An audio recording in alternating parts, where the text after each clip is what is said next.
কুমিল্লা নগরীর পুলিশ লাইন্সে শিক্ষার্থীদের উপর হামলার ঘটনায় দায়েরকৃত মামলায় আইনজীবী সমিতির সাবেক সভাপতি অ্যাডভোকেট মুস্তাফিজুর রহমান লিটন সহ ৬ আইনজীবীকে কারাগারে পাঠানোর নির্দেশ দিয়েছেন আদালত।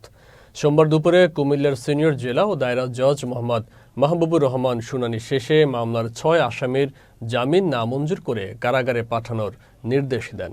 তার মধ্যে অ্যাডভোকেট জিয়াউল হাসান চৌধুরী সোহাগ এবং অ্যাডভোকেট মঈন পলাতক রয়েছেন।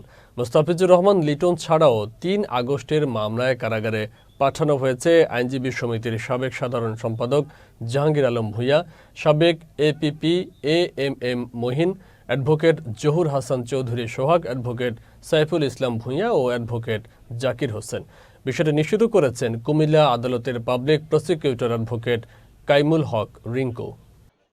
মামলা অনারেবল হাইকোর্ট থেকে ২৬ জন আইনজীবী আজকে ওনারা ৮ সপ্তাহ বেল নিয়ে আসছিলেন।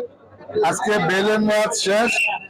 লাগের কোর্ট শুনানি অন্তে ৮ জনের জামিন ৬ জনের জামিন নামঞ্জুর করছে। ২ জন আজকে আর হাজির হয় নাই, বাকি ৪ জন হাজির হয়েছেন। তাদেরকে জামিন আবেদন নামঞ্জুর করে কারাগারে পাঠিয়েছেন। আর যাদের বিরুদ্ধে এলিগেশন সরাসরি নাই তাদের জামিনের আবেদন চার্জশিট পর্যন্ত মঞ্জুর করছেন অস্থায়ী জামিন।